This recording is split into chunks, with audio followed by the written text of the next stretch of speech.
आइए मेरे प्यारे छात्र छात्रा, आज के मैं इस क्लास में शुरू करूंगा इतिहास का फर्स्ट चैप्टर। ईंटे, मन के तथा अस्थियां हड़प्पा सभ्यता। इतिहास का फर्स्ट चैप्टर का नाम है ईंटे, मन के तथा अस्थियां हड़प्पा सभ्यता।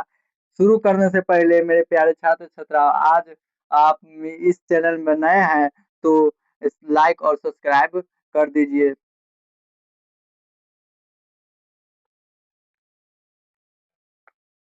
चलिए आइए कर दीजिएगा, हुई तो बहुत ठीक बात है। आइए अब हम शुरू करते हैं। ईंटे, मनके तथा अस्थियां हड़प्पा सभ्यता। आज से लगभग 6000 वर्ष पहले सिंधु नदी के तट पर स्थित सिंधु घाटी सभ्यता विश्व की आरंभिक चार प्रमुख सभ्यताओं मेसोपोटामिया, प्राचीन मिस्र, प्राचीन चीन और सिंधु घाटी सभ्यता में से एक थी। मतलब याद रखना है, आज से कितना लगभग 1000 अति 6000 वर्ष पहले, आज से मतलब जो पढ़ रहे हैं ना, हमको इतिहास पढ़ रहे थे। इतिहास मतलब क्या होता है बाबू? इति मतलब इतिहास मतलब कहानी, इतिहास मतलब होता है बीता हुआ कहानी को, जो मतलब बीत गया है ना बात, उसको बारे में हमको पढ़ना है। तो आज से लगभग 6000 वर्ष पहले की कहानी हमको पढ़ना है, जो सिंधु घाटी सभ्यता के तट पर जो मौजूद है, मेसोपोटामिया, प्राचीन मिस्र, और तीसरा है प्राचीन चीन, और चौथा है सिंधु घाटी सभ्यता। इसको याद रखना है। यह एक नगरीय सभ्यता थी। कौन? सिंधु घाटी सभ्यता, प्राचीन मिस्र सभ्यता है, और प्राचीन मिस्र, प्राचीन चीन, मेसोपोटामिया, ये चार जो है क्या है, ये नगरीय सभ्यता थी। चूंकि पुरातत्वविदों द्वारा सर्वप्रथम हड़प्पा नगर की खोज की गई थी। याद रखिएगा, पुरातत्वविदों द्वारा किसको कहते हैं बाबू? जो वैज्ञानिक नहीं रहता है, जिसको जो खोज करता है, खोजकर्ता को कहते हैं पुरातत्वविदों द्वारा हड़प्पा सभ्यता का खोज किया गया है। इसीलिए इसे हड़प्पा सभ्यता भी कहा जाता है। देखिए, हड़प्पा सभ्यता की खोज क्या है, तो इसीलिए कि क्या कहता है, इसको हड़प्पा सभ्यता भी कहा जाता है। हड़प्पा पंजाब पाकिस्तान के मांट मोगोमरी, मतलब हड़प्पा जो है ना, अभी वर्तमान में पंजाब पंजाब जो है ना, अभी वर्तमान का है पाकिस्तान में है, जो मांटगोमरी जिले में था। कहाँ? कौन जिले में रे बाबू? मांटगोमरी जिले में। हड़प्पा के पश्चात पुरातत्वविदों ने इस सभ्यता के अन्य नगरों मोहनजोदड़ो, चनहुदरू, लोथल, कालीबंगा, रंगपुर, रोपर, आलमगीरपुर आदि, मतलब जो है ना, हड़प्पा सभ्यता के पश्चात और भी कई नगरों जो है ना, इसको भी खोजिया। अरे भाई, मान लीजिए हमारे गांव में खोज कराना 6000 पहले की, पूरा तत्वविदा कैसे जाने हम अपना गांव का इतिहास कैसे जाने? तो यहाँ पे उत्खनन कराएंगे, जो चीज मिलेगा वैज्ञानिक के देंगे, चेक करेगा कितना दिन का पुराना है, कितना दिन का क्या चीज है, तो वही चेक करेगा, वो हमको बताएगा। कोई भी गांव में किसी को इतिहास जाना हो तो वहाँ को क्या करेंगे, उत्खनन कराएंगे। तो ये जो है ना, वो किया, खोज किया, तो कई गुनगरू मिला। सबसे पहले मिला सब हड़प्पा सभ्यता, तब मिला मोहनजोदड़ो है, चनहुदरो है, लोथल है, कालीबंगा है, रंगपुर है, रोपर है, आलमगीरपुर है आदि अनेक का अनेक नगरों की खोजी, मतलब अनेक नगरों का खोज हुआ, कई नगरों का खोज हुआ। यह पूरी सभ्यता एक त्रिभुजाकार क्षेत्र में फैली हुई थी। इसको याद रखिएगा, बोर्ड एग्जाम में पूछा जा सकता है। जो सब नगरों जो मिला था, किस आकार में फैला हुआ था? तो चतुर्भुजाकार आकार में फैला हुआ था। भारतीय सभ्यता के ये सभी प्रारंभिक नगर थे, मतलब भारत के जो है ना प्रमुख नगर थे। इन सभी नगरों का पुरातत्वविदों ने जो उत्खनन किया, उसे उनकी अपनी कहानी लिखी गई। इन प्रारंभिक नगरों के पुरातात्विक उत्खनन एवं यहाँ प्राप्त हुई सामग्री एवं सभ्यता की विस्तृत चर्चा हम इस अध्याय में करेंगे। देखिए, ये तो अभी परिचय था इसका, तो हम कह रहा है जो मतलब इस चैप्टर में जो है ना, पूरा उत्खनन जो कैसे किया है, पूरा इतिहास के बारे में हम इसके बारे में जानेंगे। पूरा तत्व क्या है, ये सब के बारे में हम जानेंगे। अभी हम पढ़े हैं परिचय के बारे में पढ़े, मतलब परिचय। आप अगला टॉपिक पढ़ेंगे पुरातत्व क्या है। अगला टॉपिक क्या है हमारे बाबू? पुरातत्व क्या है।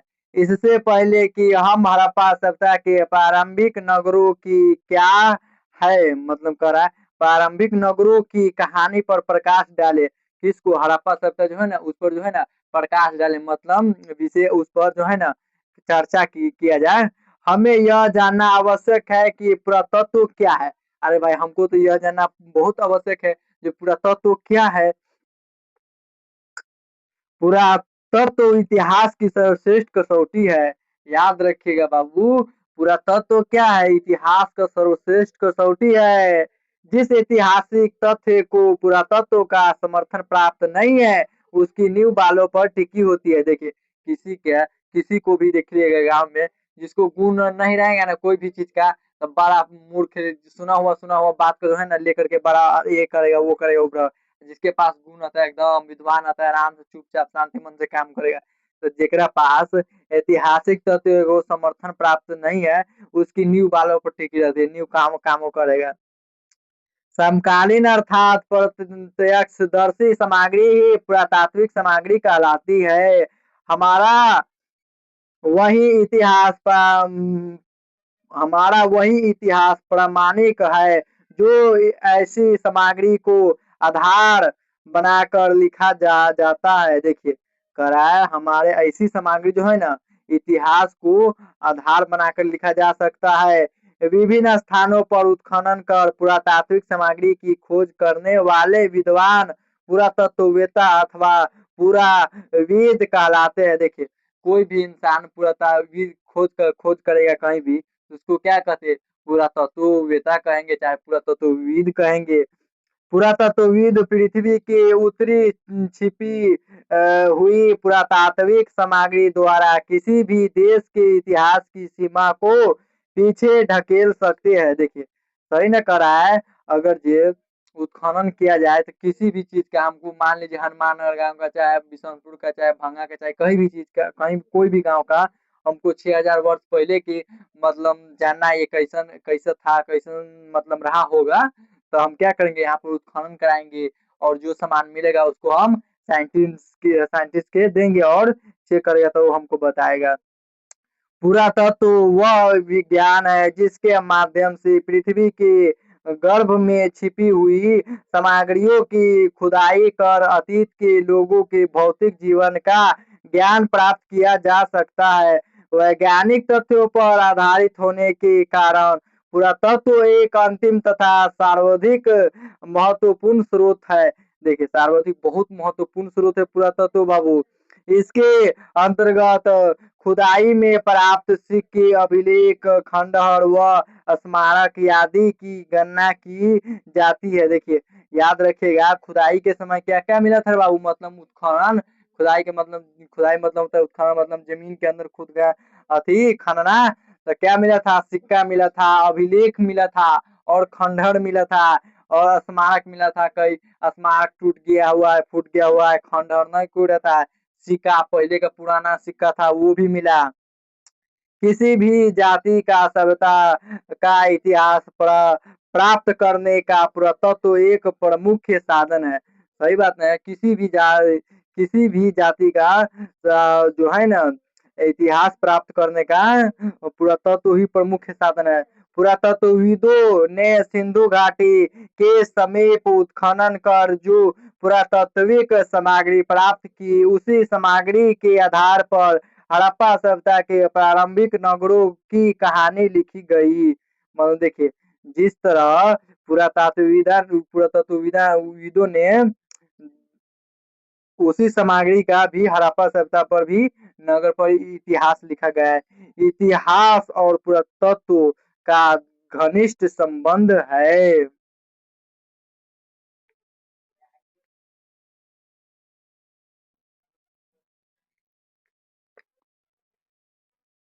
अब हमको पढ़ना है पुरातात्विक उत्खनन। मतलब उत्खनन मतलब होता है, मान लीजिए हनुमाननगर गांव का हमको 6000 वर्ष पहले का इतिहास जानना था। क्या करेंगे, यहाँ उत्खनन करवाएंगे, मतलब जमीन में खुदवाएंगे बहुत अंदर तक, तो वो सामान वामान मिलेगा तो उसको मतलब वैज्ञानिक के पास भेजेंगे तो हमको बताएगा। इसीलिए कहा है पुरातात्विक उत्खनन क्या है। किसी भी स्थल पर पुरातात्वविद पहले लंबवत उत्खनन करते हैं। देखिए अरे भाई कहीं पर हमको जमीन में उत्खनन करना है, तेला सीधे सीधे करेंगे तो वो हमको पता चलेगा नहीं।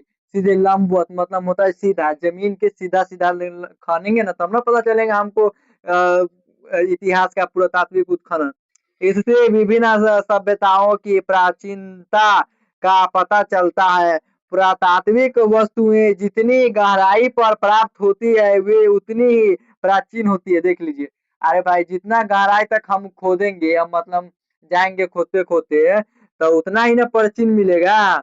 इसे काल निर्णय में स्तरीकरण का सिद्धांत कहा जाता है। देखिए, कह रहा है जितना हम गहराई तक जाएंगे उत्खनन करते करते, तो हमको क्या मिलेगा? प्राचीन वस्तु, मतलब जो बीत गया ना, बहुत दिन का चीज सब है, वो सब मिलेगा हमको।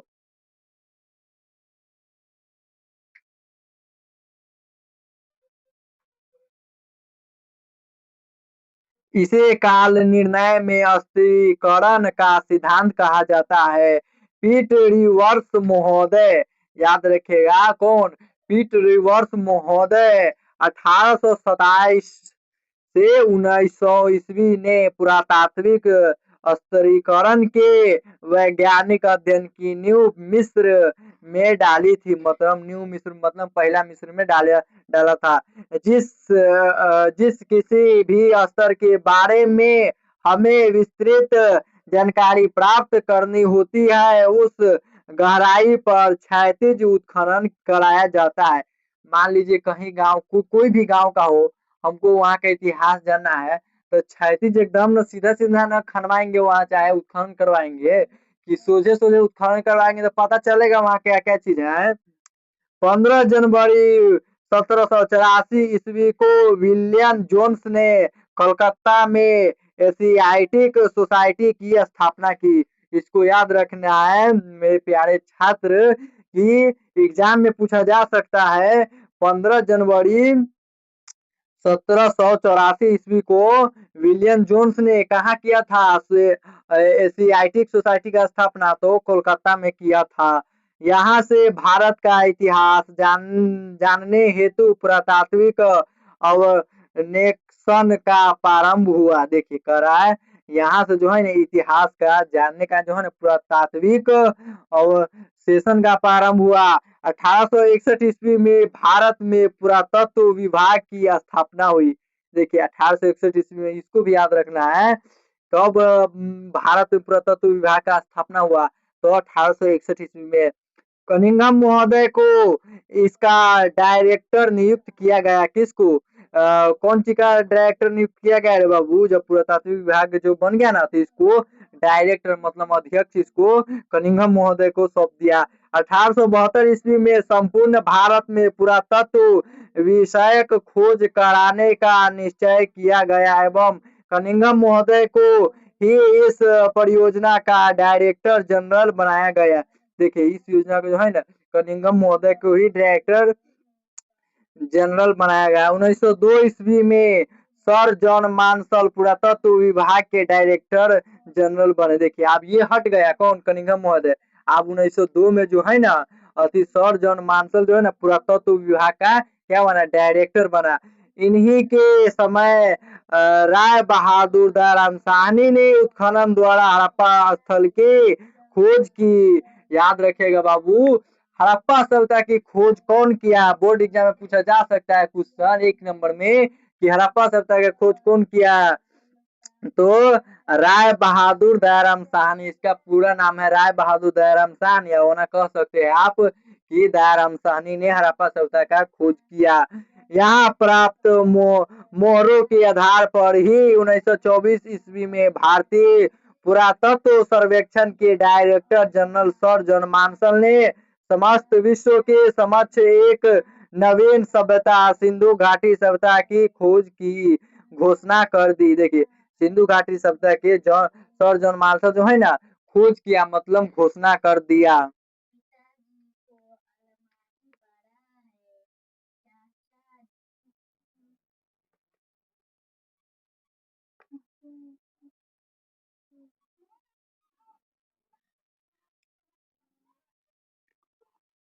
अब है अगला टॉपिक है हड़प्पा सभ्यता की खोज की कहानी। मतलब खोज जो करेगा उसको हम कहानी पढ़ेंगे तब ना हमको समझ में आएगा। तो क्या है, हड़प्पा सभ्यता की खोज की कहानी पढ़ना है आप। 1826 ईस्वी में सर्वप्रथम हड़प्पा टीले का उल्लेख चार्ल्स मैसन द्वारा किया गया। इसको याद रखना है मेरे प्यारे छात्र कि हड़प्पा सभ्यता का जो टीला होता है ना, जो उल्लेख किसके मतलब द्वारा किया गया, चार्ल्स मैसन। 1856 ईस्वी में कराची से लाहौर तक रेल लाइन बिछाने के दौरान हुई खुदाई में जॉन बार्टन एवं विलियम बार्टन नामक अंग्रेजों को कुछ पुरातात्विक अवशेष प्राप्त हुए। जो कौन दो अंग्रेज था रे बाबू, जॉन बार्टन एवं विलियम जो बार्टन जो था ना, ये अंग्रेज था दोनों। हमारा जब देश गुलाम जो था अंग्रेज के, तो यही जो रेल लाइन बिछाने से कराची से, कहाँ से, कराची से लाहौर तक जब रेल लाइन बिछाया गया ना, तो वहां पर ये दोनों का अंग्रेजों को कुछ है ना इतिहास का जो है ना पुरातत्व प्राप्त हुआ। 1873 ईस्वी में जनरल कनिंघम को भी कुछ सभ्य हड़प्पाई वस्तुएं प्राप्त हुई। जो कनिंघम महोदय जो था, वैज्ञानिक जो था ना, इसको भी कुछ जो है ना हड़प्पाई वस्तुएं प्राप्त हुई। 1912 ईस्वी में जे.एफ. फील्ड महोदय ने यहाँ प्राप्त वस्तुओं मतलब कराया। 1912 में कौन जो वैज्ञानिक का नाम है 1912 में जो प्राप्त किया था, जे.एफ. फील्ड महोदय ने यहाँ प्राप्त पूरा पूरा वस्तुओं के आधार पर एक लेख लिखा। करा पूरा वस्तु के आधार पर जो है ना एक पत्र लिखा। हालांकि कनिंघम एवं फील्ड महोदय हड़प्पा सभ्यता के महत्व का मूल्यांकन करने में असमर्थ रहे। देखिए कह रहा है जो है ना कनिंघम और फील्ड महोदय था ना, हड़प्पा सभ्यता के महत्व को जानने में असमर्थ रहा, मतलब नहीं जान पाया। ऐसा इसलिए उनका यह मानना था कि भारतीय इतिहास का परम गंगा की घाटी में पनपे पहले पहले शहरों के साथ हुआ था। यही कारण है कि इस महत्वपूर्ण सभ्यता के महत्व का पता लगाने का श्रेय राय बहादुर दयाराम साहनी को जाता है। मतलब इससे नहीं हुआ ना, किससे किससे नहीं हुआ है बाबू, कनिंघम से और फील्ड महोदय से जब नहीं हुआ ना, तो किसको हाथ में सौंप दिया, राय बहादुर दयाराम साहनी को। मतलब उसको कह दिया जे आप इसके बारे में उत्खनन कीजिए और खुदाई कीजिए और पुरातत्व ज्ञात कीजिए। दयाराम साहनी ने 1921 में पाकिस्तान के पंजाब प्रांत में रावी नदी के तट पर सिंधु घाटी सभ्यता मतलब हड़प्पा नामक स्थल पर पुरातात्विक उत्खनन कर की हड़प्पाई मोहरें प्राप्त की। मतलब याद रखना है इसमें कई गो क्वेश्चन है बाबू। जो दयाराम साहनी ने हड़प्पा सभ्यता की कब खोज किया, ये बोर्ड एग्जाम में कई बार क्वेश्चन पूछा गया है कि हड़प्पा सभ्यता का खोज कहिया हुआ था, चाहे किस वर्ष हुआ था। तो 1921 में हड़प्पा सभ्यता का खोज हुआ था। और कौन किया था खोज, तो हड़प्पा सभ्यता का खोज किया था दयाराम साहनी ने। और हड़प्पा सभ्यता क्या कहते हैं, हड़प्पा सभ्यता किस नदी के किनारे स्थित है, मतलब किस नदी के किनारे बसा हुआ है, तो कह रहा है सिंधु घाटी जो सभ्यता जो है ना, जो स्थित तट पर बसा हुआ है।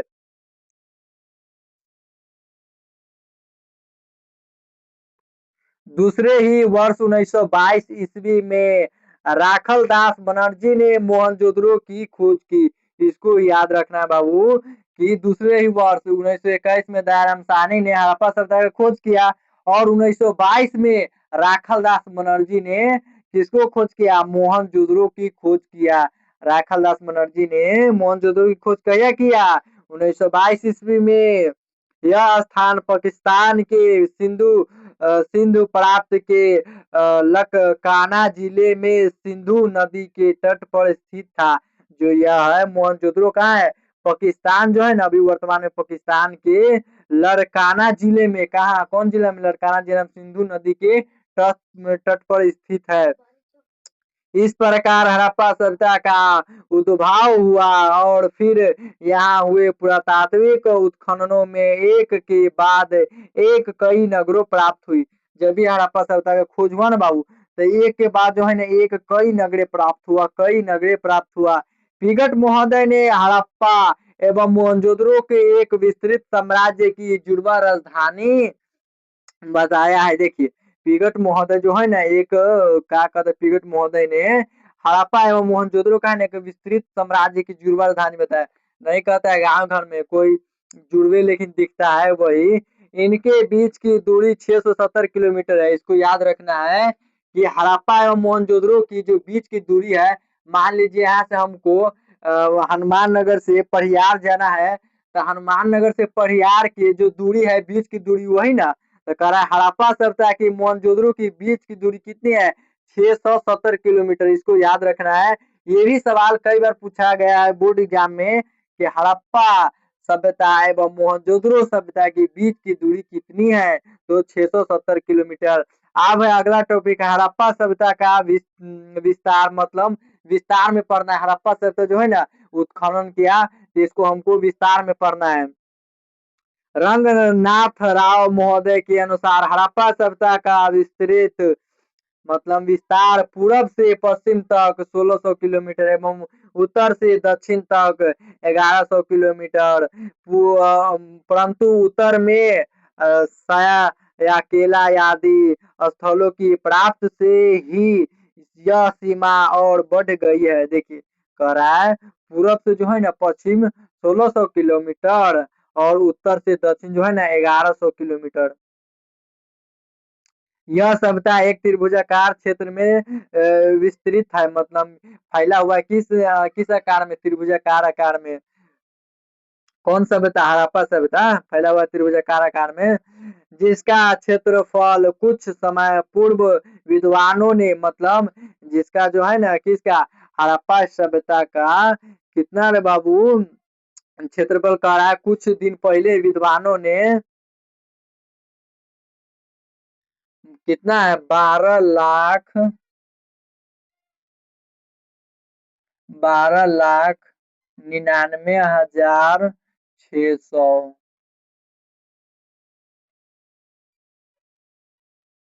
इसको याद रखना है।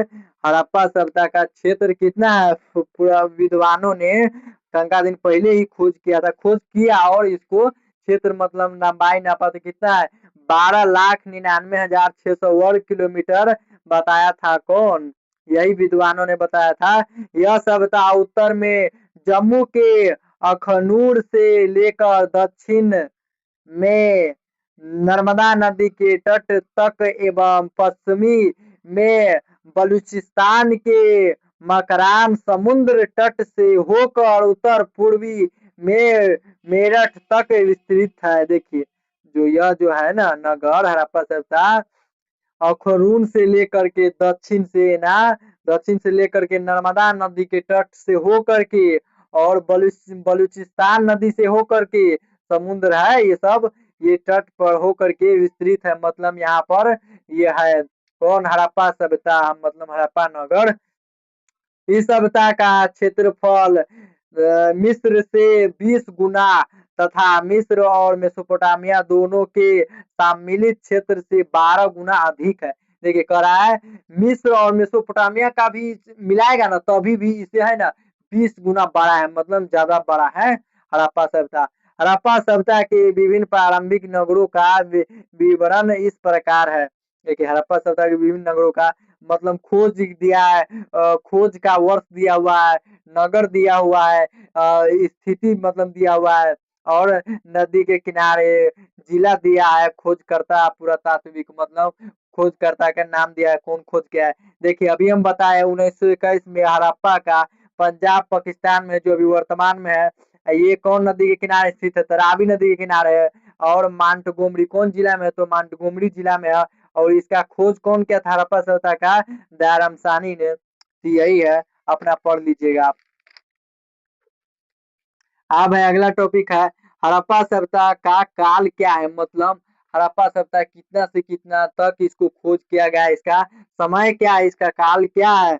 हड़प्पा सभ्यता के काल को लेकर विभिन्न विद्वानों ने मतभेद है।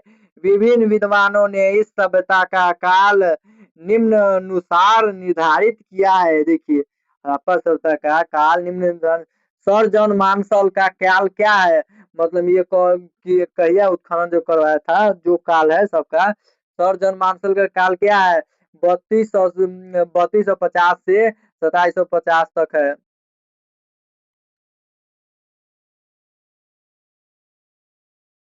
इसमें से कार्बन 14 विधि एवं डॉक्टर विल विलहर द्वारा निर्धारित हड़प्पा सभ्यता की तिथि 2600 से 1900 ईस्वी पूर्व अधिकांश लोगों द्वारा मान्य की गई है। देखिए कह रहा है कार्बन 14 विधि का जो है ना डॉक्टर विलहर ना डॉक्टर कार्बन 14 विधि डॉक्टर व्हीलर कार्बन 14 विधि मतलब कार्बन 14 विधि क्या है, इसको अब याद रखना है। कई बार एग्जाम में पूछा गया है। इस बार जो 2026 में एग्जाम हुआ है, इंटर वाला का बोर्ड एग्जाम, तो उसमें पूछा गया है कि कार्बन 14 विधि से आप क्या समझते हैं, चाहे पूछे कार्बन 14 विधि क्या है। ये कार्बन 14 विधि तिथि निर्धारण की वैज्ञानिक विधि को कार्बन 14 विधि कहा जाता है। देखिए तिथि निर्धारण वैज्ञानिक जो है ना, वैज्ञानिक जो खोज करेगा उसको विधि को कार्बन 14 विधि कहा जाता है। इस विधि के खोज अमेरिकन के प्रख्यात रसायन शास्त्र डॉल्बइन एफ लीवी द्वारा सन 1946 ईस्वी में की गई थी। कब किया गया था बाबू? 1946 ईस्वी में। इस विधि के अनुसार किसी भी जीवित वस्तु में कार्बन 12 एवं कार्बन 14 समान मात्रा में पाया जाता है। मृत अवस्था में निवास की अवस्था में कार्बन 12 तो स्थिर रहता है, मगर कार्बन 14 का नियंत्रण क्षय होने लगता है। कार्बन का अर्धा आयु काल 5730 प्लस माइनस 40 वर्ष होता है। अर्थात इतने वर्ष में इस पदार्थ पदार्थ में कार्बन 14 की मात्रा अधिक रह जाती है। इस प्रकार वस्तु के काल की गणना की जाती है। जिस पदार्थ में कार्बन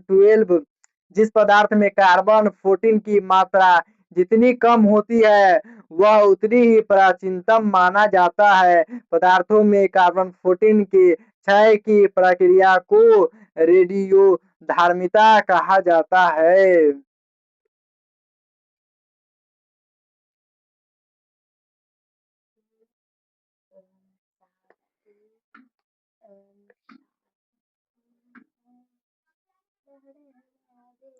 अब है अगला टॉपिक है हड़प्पा नगरों से प्राप्त वस्तुएं। अरे भाई साहब, जब हम हड़प्पा सभ्यता के खोज उत्खनन किए मतलब खुदाई किए अंदर तक, तो वहां से जो हमको वस्तु वस्तु जो मिला है, जो चीज मिला है, उसके बारे में हमको पढ़ना है। पुरातत्वविदों ने हड़प्पा सभ्यता के विभिन्न स्थलों से पुरातात्विक उत्खनन द्वारा विभिन्न पुरातात्विक सामग्री प्राप्त की। मतलब जो है ना, पुरातात्विक विद्वानों ने मतलब वैज्ञानिकों ने बहुत चीजें वहां से प्राप्त किया। इनके द्वारा प्रस्तुत की गई पुरातात्विक रिपोर्टों में इन वस्तुओं का उल्लेख मिलता है। हड़प्पा सभ्यता के कुछ प्रमुख शहरों से निम्नलिखित सामग्री प्राप्त हुई। मतलब कह रहा है कुछ जो है ना निम्नलिखित सामग्री प्राप्त हुआ। एक में क्या है? मोहनजोदड़ो। एक में है मोहनजोदड़ो। मोहनजोदड़ो सिंधी भाषा का शब्द है। मतलब मोहनजोदड़ो किस भाषा का शब्द है बाबू? सिंधी भाषा का शब्द है, जिसका अर्थ होता है मृतकों का टीला। इसको याद रखेगा, बोर्ड एग्जाम में कई बार क्वेश्चन पूछा गया है कि मोहनजोदड़ो का अर्थ क्या होता है। मृतकों का टीला 1 नंबर में पूछेगा, ऑब्जेक्टिव पूछेगा। सब्जेक्टिव नहीं पूछेगा बाबू, 2 नंबर में ऑब्जेक्टिव पूछ सकता है कि मोहनजोदड़ो का अर्थ क्या होता है, तो मृतकों का टीला होता है। मोहनजोदड़ो के आसपास की भूमि बड़ी उपजाऊ थी। देखिए मोहनजोदड़ो मान लीजिए हमारा गांव हुआ, हनुमान नगर गांव हुआ, बगल में जितना अड़ोसी पड़ोसी गांव है, वहाँ के जो है ना मिट्टी बहुत उपजाऊ है। मतलब ज्यादा वहाँ पर उपजता है सामान सब, गेहूं चावल सब। इसे सिंधी का बाग कहा जाता है था। यहाँ से 1398 मोहरे पुजारी का सिर, मोम के सांचे, कांस्य की नर्तकी, भागर सीप का पैमाना, सूती कपड़े के अवशेष, पानी का जहाज, हाथी का कपाल, शिलाजीत गाड़ी के पहिए, मेसोपोटामिया की मोहरें, दाढ़ी वाले मनुष्य की प्रतिमा, हाथी दांत की तारुज, पशुपति की मुद्रा आदि वस्तुएं प्राप्त हुई है। मतलब कहाँ से? मोहनजोदड़ो से ये चीज पूरा वस्तुएं प्राप्त हुआ है। और दो में क्या है? हड़प्पा, हड़प्पा से क्या क्या वस्तु प्राप्त हुआ है? यहाँ से स्त्रियों की लघु मृण मूर्तियां, स्त्री की मूर्ति जिसके गर्भ से पौधा निकला हुआ दिखता है। देखिए मतलब कह रहा है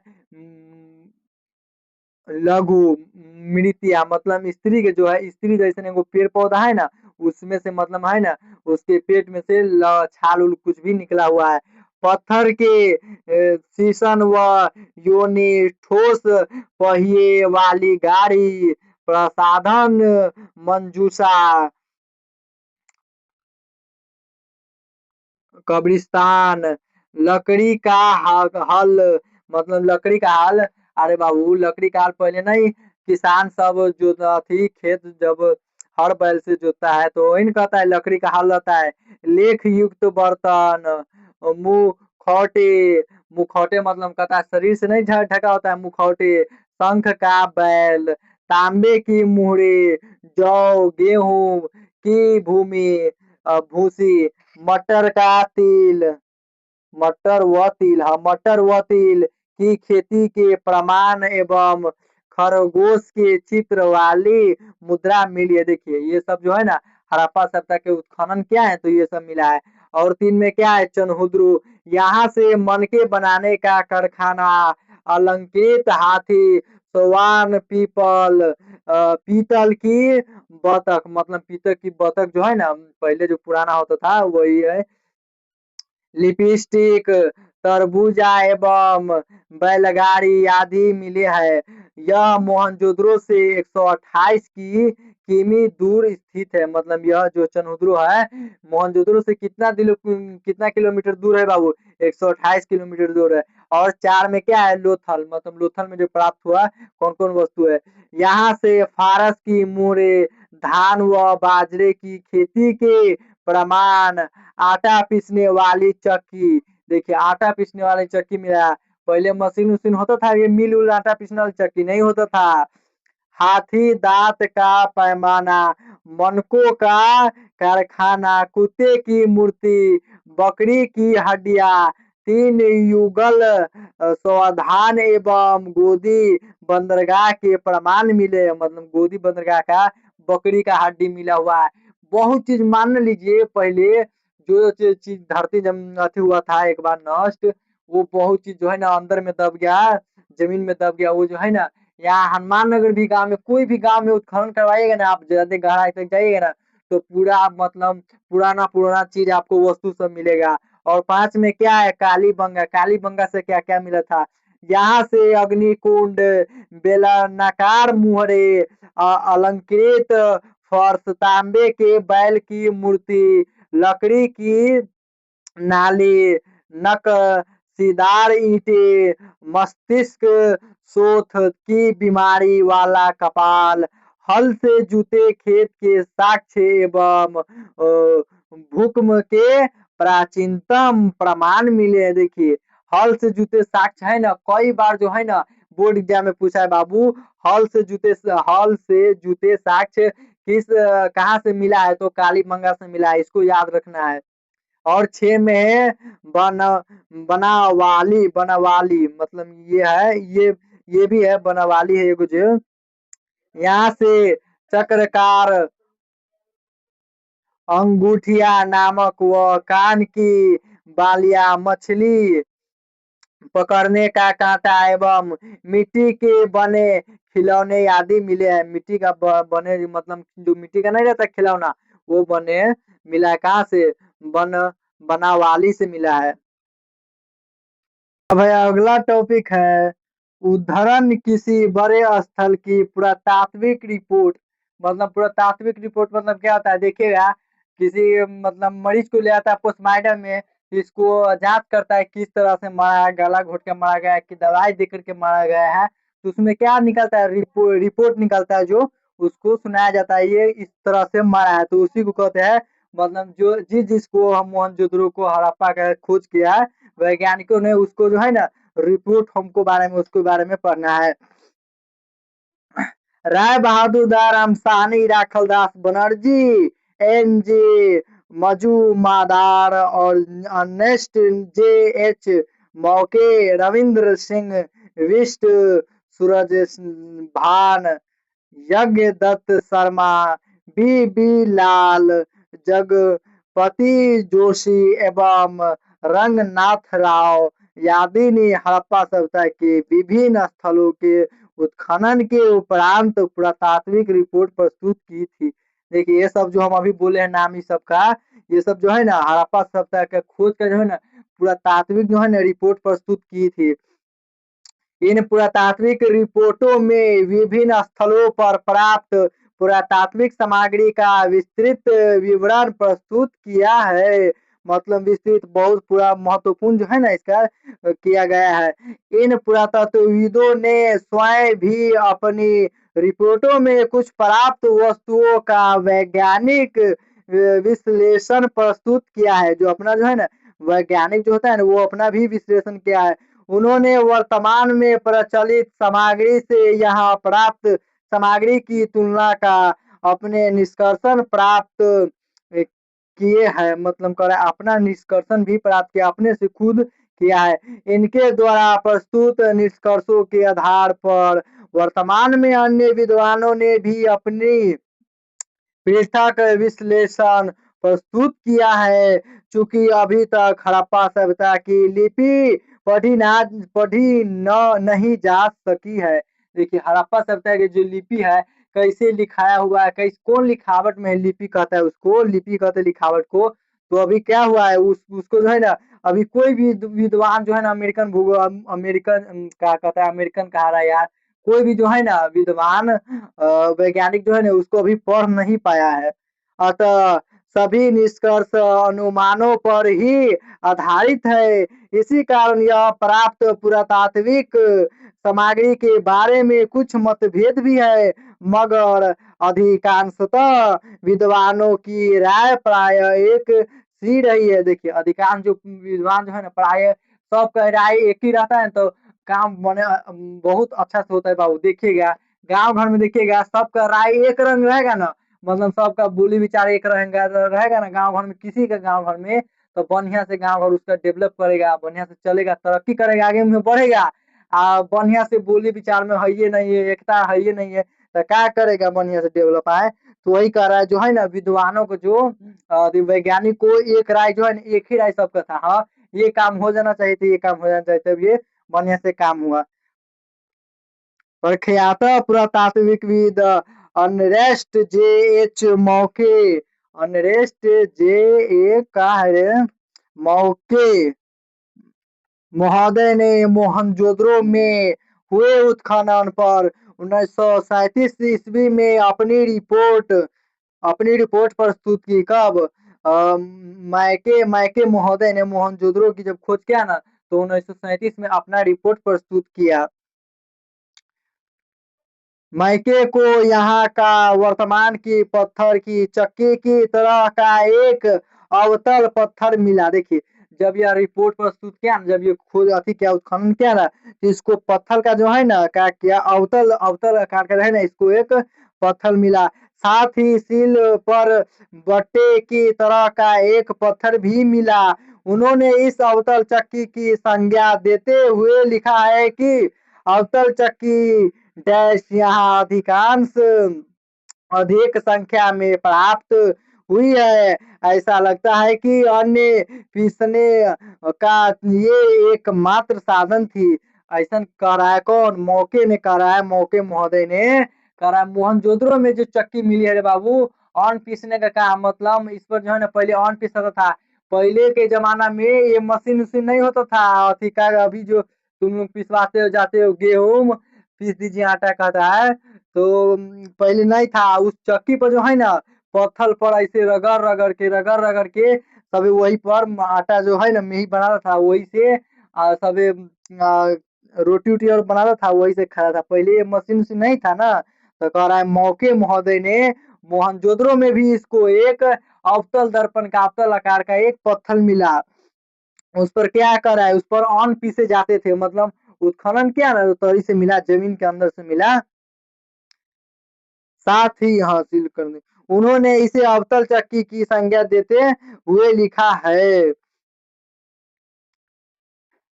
ऐसा लगता है कि अन्न पीसने का ये काम आता है, मतलब अन्न पीसने का काम आता है। ये चक्कियाँ साधारण रूप से कठोर पथरीले अन्य योग्य अथवा बलुआ पत्थर द्वारा बनी थी एवं उनके अत्यधिक प्रयोग के संकेत मिलते हैं। और वो महिला सब जो ना सिलौटी कहते हैं उसको, सिलौटी मसाला वसाला पीसती है, वही को कहता है जो अथी से बना होता है, क्या कहते रे, कठोर पथरीले से अन्य अलावा बलुआ से बना होता है ना, वो जल्दी नहीं फूटता है। अतः निश्चित तौर पर उन्हें भूमि में अथवा मिट्टी में जमा कर रखा जाता होगा ताकि ये हल न कर सके, मतलब कर रहा है भूमि में, मतलब जमीन में अंदर गाड़ करके रखा जा सकता ताकि ये हिल न सके। देखिए गांव घर में जो रहती है महिला, जो सिलौटी पर मसाला वसाला पीसती है, तो ऊपरे रखेगी, थोड़ा सा मिट्टी उट्टी में जो है ना गाड़ देगी, तनका घास देगी तो हिले उले न सिलौटी, तो बढ़िया से थोड़ा मसाला पिसा है। यहाँ पर मुख्यतः दो प्रकार की चक्कियाँ मिली है। एक में ऊपर वाला छोटा पत्थर, नीचे वाला पत्थर पर आगे पीछे चलाया जाता था। देखिए, अरे भाई सिलौटी पर नहीं रहता है, एक बड़का पत्थर आता है, एक और एक छोटा पत्थर आता है, ऊपर से क्या कहते हैं उसको, लोढ़ी कहते हैं गाँव घर के भाषा में। उसको लोढ़ी नहीं कहते, ये उसे पीसा जाता है मसाला, तो उसी का कड़ा ऊपर का जो है ना हिस्सा रहता है वो छोटा मिला, और नीचे का हिस्सा क्या मिला, बड़का मिला। इससे नीचे वाला पत्थर खोखला हो गया था। देखिए नीचे वाला पत्थर, अरे भाई पीसते पीसते देखिएगा ज्यादा दिन का जगह सिलौटी रहेगा ना घर में, ओकर खोखला हो जाएगा एकदम, जो है ना तरी में अंदर के खाली हो जाएगा, जो अथी पत्थर पूरा खिया जाएगा। दूसरी ओर जिनमें ऊपर वाले पत्थर द्वारा जुड़ी बूटियां तथा मसालों को काटा जाता था, जड़ी बूटियां और जो है ना मसालों को काटा था, जो है ना आजकल महिला घर में मसाला उसे पीसते इस्तेमाल करती है सिलौटी पर। अर्नेस्ट जे एच मौके द्वारा मोहनजोदड़ो की खुदाई पर प्रस्तुत इस रिपोर्ट में वर्तमान की चक्कियों को ध्यान में रखते हुए यहाँ के उत्खनन में प्राप्त इसी के अनुरूप पत्थर की आकृति को चक्की की संज्ञा देते हुए पूर्व में उसका विस्तृत विवरण प्रस्तुत किया है। कह रहा है इस उदाहरण को देते हुए कौन, अर्नेस्ट जे ने एच मोकेन दो महोदय ने मोहनजोदड़ो में ये सब इसको रिपोर्ट मिला।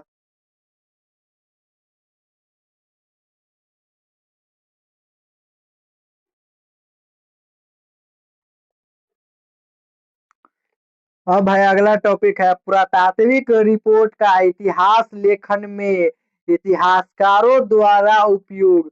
मतलब कि अरे भाई कोई सामान हम उपयोग अति करेंगे उसका, तो उपयोग कैसे करेंगे उसको बारे में पढ़ना है। विभिन्न पुरातात्विदों द्वारा उत्खनन के पश्चात पुरातात्विक रिपोर्ट प्रकाशित की जाती है, मतलब प्रकाशित कुछ जो है ना रिपोर्ट की जाती है। इन्हीं रिपोर्टों से पता चलता है कि इन्हें स्थल विशेष के उत्खनन से क्या क्या पुरातात्विक सामग्री प्राप्त हुई है। कुछ सामग्री का विश्लेषण तो अनरेस्ट जे एच मौके महोदय की भांति पुरातत्वविद स्वयं कर देते हैं, एवं कुछ सामग्री का मात्र उल्लेख ही रहता है। देखिए कुछ सामग्री का जो है ना उल्लेख ही आता है, कुछ सामग्री बहुत आगे जाता है।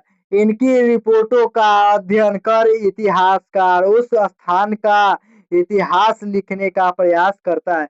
देख लीजिए वहाँ कोई भी गांव का उत्खनन करेगा, वहां से कोई भी सामान वस्तु मिलेगा, तो वहां से क्या करेगा इतिहासकार जो लिखने वाला रहता है, उसको जो है ना वहाँ का इतिहास लिखने में उसको काफी मदद मिलेगा, कोई सामान मिल जाएगा। तो कह रहा है पुरातत्वविद एवं इतिहासकार उत्खनन में प्राप्त सामग्री की उपयोगिता का अनुमान वर्तमान में प्रयुक्त वस्तुओं से उनकी तुलना कर लगा लगाते हैं। पुरातात्विक सामग्री का समग्रता में अध्ययन कर किसी भी सभ्यता की सामाजिक, आर्थिक, धार्मिक एवं राजनीतिक स्थिति का प्रस्तुतिकरण किया जा सकता है। हड़प्पा सभ्यता का संपूर्ण इतिहास इसी प्रकार इतिहासकारों द्वारा लिखा गया है। इसके लिए इतिहासकार एवं पुरातत्वविदों को ज्ञान से अज्ञात की ओर बढ़ाना पड़ता है, अर्थात वे वर्तमान के संदर्भ में अतीत का अध्ययन करते हैं।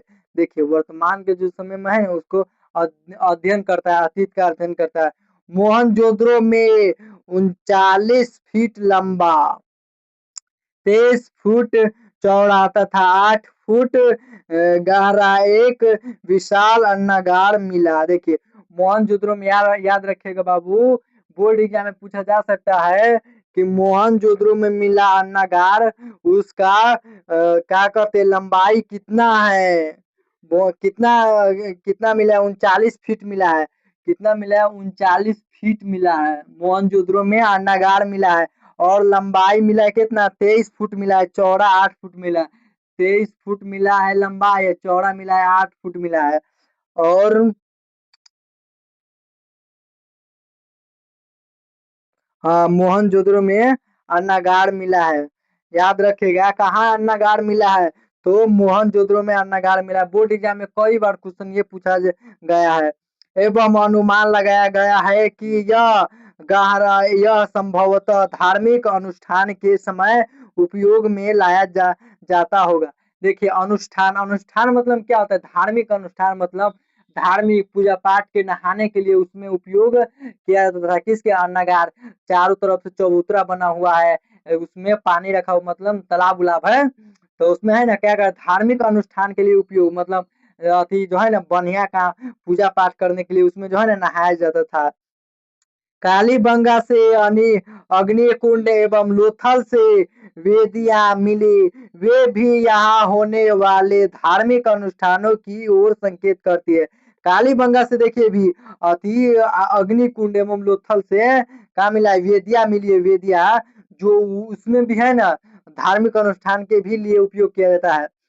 कुछ मुहरों पर भी धार्मिक अनुष्ठान संबंधी चित्र मिलते हैं। मोहनजोदड़ो में एक आदमी की पाषाण मूर्ति मिली है। धार्मिक अनुष्ठानों से संभावित पुरातात्विक सामग्री की बहुलता को देखते हुए इसे पुरोहित राजा की संज्ञा दी गई। देखिए, इसको किस राजा को संज्ञा दिया गया रे बाबू? पुरोहित राजा की संज्ञा दिया गया, क्योंकि इसके समकालीन मेसोपोटामिया की सभ्यता में भी पुरोहित राजा होते थे। अतः हड़प्पा सभ्यता में भी इसे पुरोहित राजा मानते हुए एक यह अनुमान प्रतिपादित किया गया कि संभवतः इस सभ्यता में पुरोहित राजा रहे होंगे। मतलब कह रहा है इस अनुष्ठान में जो है ना एक पुरोहित राजा रहे होंगे और यही राजा स्नान करते होंगे। यही इसी आधार पर मोहनजोदड़ो में मिले एक विशाल भवन को एक राजप्रासाद की संज्ञा दी गई।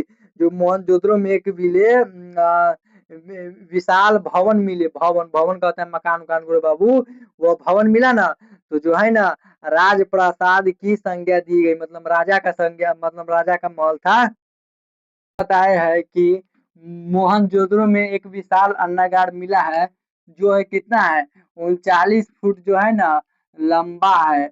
39 फुट मतलब लंबा है, मतलब लंबाई में इतना बड़ा है। और 23 फुट क्या है? चौड़ा है। और 8 फुट है गहरा, मतलब 8 फुट गहरा। क्या है? एक तालाब जो है मोहनजोदड़ो में मिला है अन्नागार, तो 39 फीट लंबा है और 23 फीट है चौड़ा है और 8 फीट गहरा है। मतलब इसका तालाब का ये हुआ मतलब क्षेत्र एरिया हुआ पूरा। अब है अगला टॉपिक है अब अगला टॉपिक हड़प्पा सभ्यता एवं भारतीय पुरातत्व सर्वेक्षण सर्वेक्षण के डायरेक्टर जनरल। मतलब आप सर्वेक्षण डायरेक्टर जनरल के बारे में पढ़ना है, कौन कौन इसका खोज किया और कौन कौन अथी किया। सो भारतीय पुरातत्व सर्वेक्षण के डायरेक्टर जनरलों में कनिंघम, मार्शल एवं व्हीलर का नाम प्रमुखता से लिया जा सकता है। इनके योगदान का उल्लेख इस प्रकार है। एक में अलेक्जेंडर कनिंघम, एक में अलेक्जेंडर कनिंघम को बारे में पढ़ना है। ये कौन कौन सा अथी किया था, काम किया था। जो भारतीय पुरातत्व सर्वेक्षण विभाग के प्रथम डायरेक्टर जनरल ए कनिंघम थे। याद रखिएगा बाबू, भारतीय पुरातत्व सर्वेक्षण विभाग के प्रथम जनरल डायरेक्टर जो था कनिंघम था।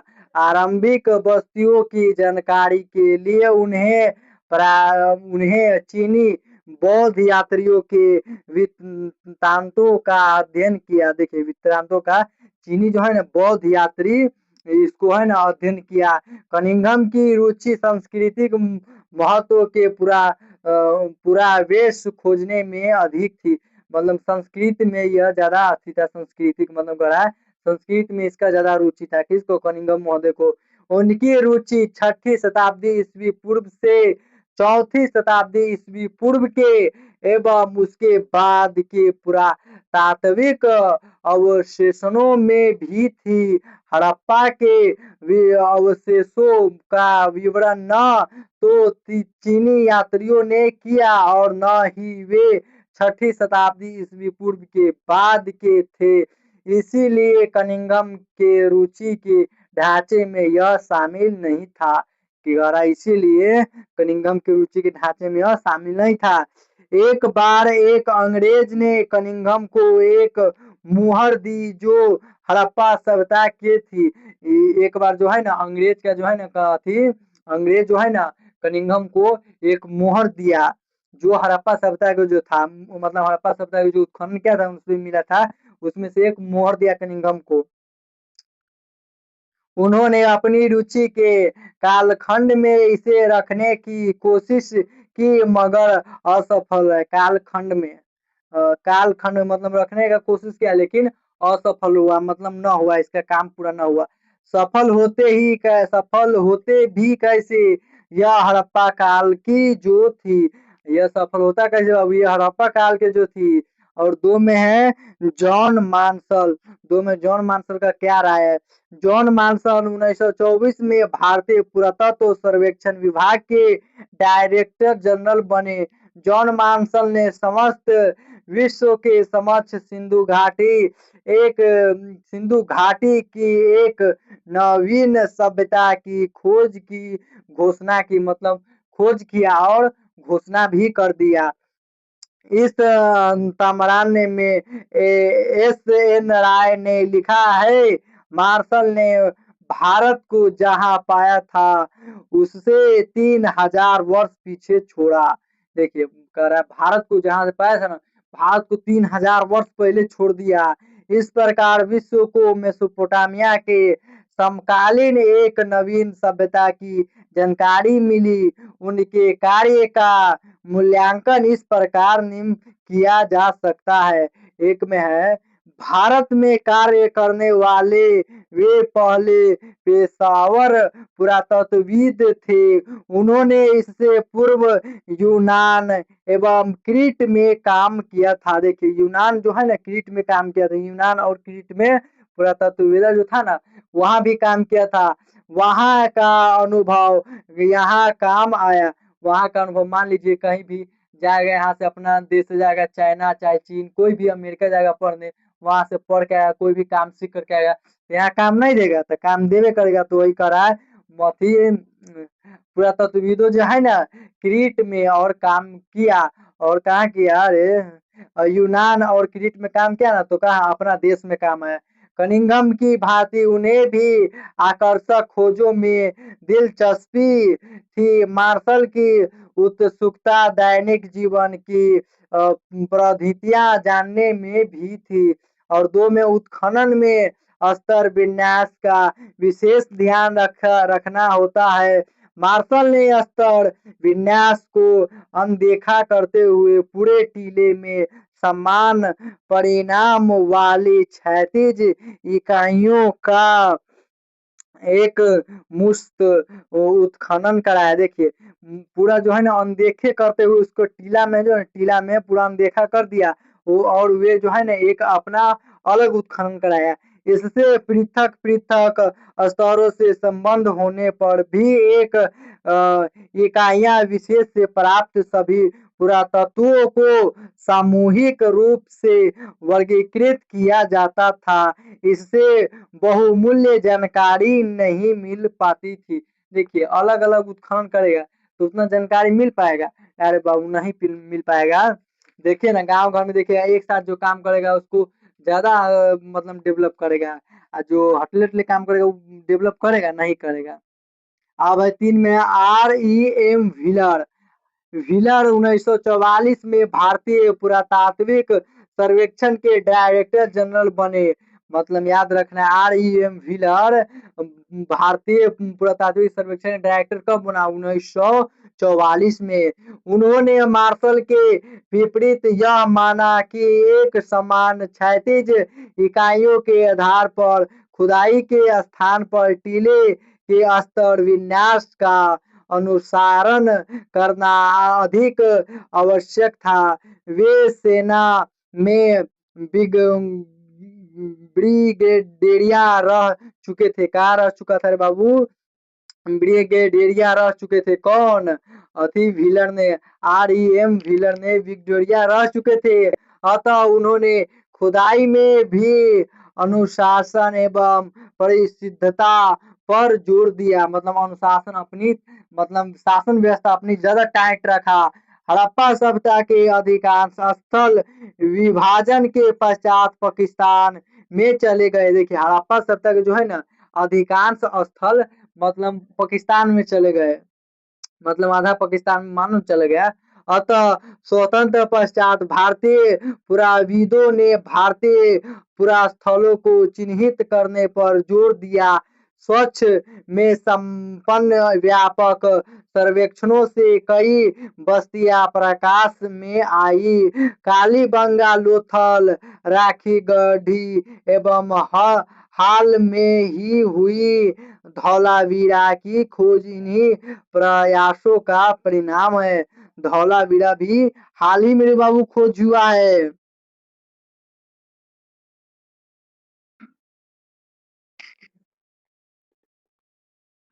हड़प्पा एवं मोहनजोदड़ो में और अधिक जानकारी के लिए भारतीय तथा विदेशी विद्वानों ने रुचि ली। मतलब भारत का जो विद्वान था और विदेशी जो विद्वान जो था ना वो भी दोनों भाग लिया हड़प्पा सभ्यता और मोहनजोदड़ो की आधुनिक खोज की जानकारी के लिए। मतलब खोज के आधुनिक वैज्ञानिक तकनीकों का प्रयोग किया गया। प्राप्त पुरावेशों का वैज्ञानिक दृष्टि से सक्षम अध्ययन कर न्यू नवीन तथ्यों को प्रकाश में लाया गया। मतलब न्यू मतलब होता है नया, मतलब नया प्रकाश में लाया गया। लोथल में एक गोदी डक यार्ड मिली। मतलब लोथल में क्या मिली रे बाबू? याद रखिएगा इसको, लोथल में एक गोदी मिली। साथ ही फारस की कुछ मोहरें मिली। मोहनजोदड़ो से एक बर्तन पर नाव का चित्र बना हुआ मिला। मोहनजोदड़ो से उत्खनन में जो मिला ना एक बर्तन था नाव का, उस पे है ना चित्र बना हुआ मिला। कालीबंगा में बेलनाकार मोहरें मिली। कालीबंगा में जो उत्खनन किया गया ना तो बेलनाकार मोहरें मिली। जो महिला से जो रोटी नहीं पकाती है वो बेलना रहता है, वही बेलना मिला। बेलनाकार मोहरे मेसोपोटामिया की विशेषता थी। बेलनाकार मोहरे मेसोपोटामिया की बहुत महत्वपूर्ण विशेषता थी। वही मेसोपोटामिया में हड़प्पा के सिले मिली। इन सब पुरातात्विक साक्ष्यों से एक निष्कर्ष यह निकला कि हड़प्पा सभ्यता का मेसोपोटामिया एवं फारस के साथ व्यापारिक संबंध था। देखिए मेसोपोटामिया और फारस के साथ काफी संबंध मतलब व्यापार था। आजकल देखिए भारत जो है ना एक दूसरे देश से दूसरे देश समुद्र के रास्ते मतलब समुद्र के मार्ग से जहाज से ज्यादा व्यापार होता है। देश से वही देश सामान लाएगा, देश से देश लाएगा, तो यही होता है। कौन हड़प्पा एवं मेसोपोटामिया के जो है ना फारस में बहुत व्यापार था। यह व्यापार नावों द्वारा समुद्र के रास्ते से होता था। देखिए हमें अभी ना बोले नाव द्वारा समुद्र के रास्ते होता था, पहले बाबू नाव द्वारा समुद्र के रास्ते होता था। अभी भी देश में जो है ना कुछ व्यापार जो है ना अभी भी देश में समुद्र के रास्ते होता है। यह कथन तब और प्रामाणिक साबित हुआ जबकि मेसोपोटामिया के एक अभिलेख में मेलुहा सिंधु क्षेत्र के साथ व्यापार संबंधों की चर्चा मिली। वर्तमान के शिवलिंगों की भांति कुछ पत्थर भी विभिन्न स्थलों की खुदाई से मिले हैं। अब चूंकि यहाँ धर्म का विशेष महत्व था अतः यह लिंग भी हो सकते हैं और खेल की गोटियां भी। बनावली से कुछ खिलौने भी मिले। बनावली जो था ना, बनावली में पड़े ना अभी पीछे जो वहां पर खुदाई किया था, कुछ खिलौना भी मिला है वो अंदर से, मिट्टी के अंदर से एक पक्की मिट्टी की खिलौना गाड़ी भी मिली है। अतः इनका विश्लेषण पुरातत्वविद अर्नेस्ट जे एच मौके ने 1948 में ईस्वी में अर्ली एंड सिविलाइजेशन एंड में इस प्रकार किया है।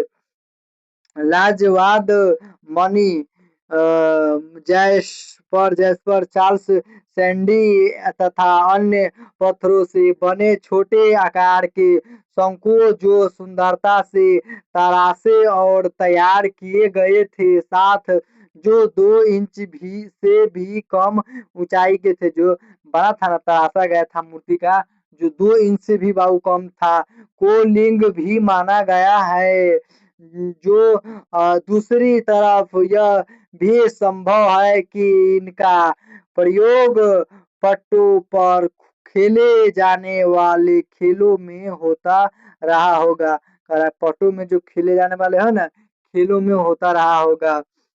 चुनहुद्रो चनहुद्रो से एक बैलगाड़ी के साक्ष्य मिले हैं। याद रखिएगा बाबू, चनहुद्रो से क्या मिले हैं? चनहुद्रो से एक बैलगाड़ी के साक्ष्य मिले हैं। कालीबंगा से हल से जुते खेत के साक्ष्य मिले हैं। बनावली से मिट्टी के बर्तन हल के प्रति रूप मिले हैं। कुछ स्थलों से पक्की मिट्टी से बनी विषभ की मूर्ति मिली है। एक स्थान से चित्र में दिखाई गई पक्की मिट्टी की खिलौना गाड़ी मिली है। इनमें से अनुमान लगाया जा सकता है कि हड़प्पा सभ्यता में भी बैलगाड़ी चलती होगी। कह रहा है ये सब मिला है ना, तो कह रहा है पुरातत्वविदों ने कि हड़प्पा सभ्यता में लग रहा है ऐसे कि पहली गाड़ी भी चलती होगी, बहुत चीज चलता होगा, बैल से खेत उत जोताता होगा, हर बैल से बहुत चीज होता होगा, हुआ होगा बहुत चीज। जो सामान ढोने का कार्य करती होगी, जो सामान जो है ना बैलगाड़ी भी होता था होगा पहले, करा होती होगी तो मतलब सामान ढोने का काम आता था। इससे आंतरिक व्यापार का संकेत मिलता है। आंतरिक मतलब बाहर से बाहर व्यापार का संकेत मिलता है। साथ ही यह भी एक हड़प्पा सभ्यता में हल द्वारा खेती भी की जाती रही होगी। करा हल मिला है ना, हल द्वारा हल मिला है, तो हड़प्पा सभ्यता में खेती भी की जाती होगी रे बाबू। करा हल जब मिला है तो खेती नहीं होता होगा। हड़प्पा सभ्यता के उत्खनन में अत्यधिक संख्या में नारी मूर्तियां मिली है। मतलब हड़प्पा सभ्यता के जो है ना अत्यधिक संख्या जो है ना नारी का ही खाली मूर्ति मिला है, नारी का मूर्ति मिला हुआ है। मोहनजोदड़ो से धातु की बनी एक मूर्ति मिली है। यह आभूषणों से अलंकृत है। इसे कुछ विद्वानों ने मातृ देवी की मूर्ति कहा है। देखिए मोहनजोदड़ो से याद रखेगा, कुछ मूर्तियां जो मिली है ना उसे क्या कहते लोग, मातृ देवी की मूर्ति भी मिली है। ये बोर्ड एग्जाम में कई बार क्वेश्चन पूछा हुआ है। मोहनजोदड़ो से ही एक अन्य नेत्रीय करती मिट्टी की मूर्ति प्राप्त हुई है। मतलब नेत्रीय मतलब नाचती हुई कुछ मूर्तियां मिली हुई है। इससे विद्वानों ने यह अनुमान प्रस्तुत किया है कि हड़प्पा सभ्यता के परिवार मृत शतात्मक होते थे, मतलब मरा हुआ शतात्मक होते थे हड़प्पा सभ्यता के परिवार। इस प्रकार पुरातात्विक रिपोर्ट का सं संगोपांग अध्ययन कर विदेशी सभ्यताओं से तुलना कर एवं वर्तमान के संदर्भ में इनका अध्ययन कर इतिहासकार किसी भी उत्खनित स्थल का सामाजिक, धार्मिक, राजनीतिक एवं आर्थिक स्थिति लिखने का प्रयास करते हैं। देखिए, कुछ भी चीज मिलेगा इतिहासकार को तो क्या करेगा, उसको इतिहास लिखने में है ना बाबू, काफी जो है ना उसको मदद मिलेगा, बहुत ज्यादा मदद मिलेगा। हाल ही में हुई पुरातात्विक खोजों इंगित करती है कि तांबा संभवतः अरब प्रायद्वीप के दक्षिण पूर्वी छोर पर स्थित ओमान से भी लाया जाता था। देखिए, जो अरब जो है ना महाद्वीप के दक्षिण पूर्वी छोर से है ना, ओमान परत से भी लाया जाता था। रासायनिक विश्लेषण दर्शाते हैं कि ओमानी तांबे तथा हड़प्पाई पूरा वस्तुओं द्वारा दोनों में निकल के अंश मिले हैं, जो दोनों के साझा उद्भव की ओर संकेत करते हैं। संपर्क के और भी संकेत मिलते हैं। एक विशिष्ट प्रकार का पात्र अर्थात एक बड़ा हड़प्पाई बर्तन जिसके ऊपर काली मिट्टी की एक मोटी परत चढ़ाई गई थी। देखिए, हड़प्पा सभ्यता जो है ना, एक बर्तन जो मिला है ना, उसमें जो है ना काली मिट्टी की जो है ना काफी मोट परत चढ़ाई जाती है, बर्तन पर चढ़ाया हुआ। और वो गाँव घर में देखिएगा, महिला जो खाना बनाने जाती है, चूल्ही पकड़ने जाती है, तो क्या करता है, मिट्टी बर्तन आता है जो मिट्टी से लेकर के, और पेनी में उसको क्या करता है, लेप दिया जाता है, जो ज्यादा करखा उरखा ज्यादा न लगे। ऐसी मोटी परतें तरल पदार्थों के रिसाव को रोक देती है। हमें यह नहीं पता कि इन पात्रों में क्या रखा जाता था, पर यह संभव है कि हड़प्पा सभ्यता के लोग इनमें रखे सामान का अनोमी तांबे से विनिमय करते थे। अब है हड़प्पा सभ्यता की सीमा, मतलब हड़प्पा सभ्यता की सीमा कहाँ से कहाँ तक था। उत्तरी सीमा सायरा खोला, गुमला घाटी, डाबराकोट पाकिस्तान में, मतलब डाबराकोट इस कहाँ है, अभी पाकिस्तान में वर्तमान में। मांडा चिन्नाब नदी के तट पर अखनूर जम्मू भारत में उत्तरी सीमा है। मतलब अब दक्षिणी दक्षिणी सीमा कहाँ से कहाँ तक, किसका, हड़प्पा सभ्यता का। मालवन ताप्ती नदी घाटी, मालवन कहाँ है बाबू, ताप्ती नदी के घाटी जो है ना मालवन है। भगवत राव नर्मदा नदी की घाटी है, कौन है, भगवत राव, किस नदी की घाटी है, नर्मदा नदी की। पूर्वी सीमा कहाँ है, पूर्वी सीमा कैसे है, आलमगीरपुर हिंडन नदी के किनारे, किस नदी के किनारे है, आलमगीरपुर हिंडक नदी के किनारे, याद रखिएगा ये सब, हिंडन नदी के किनारे आलमगीरपुर है।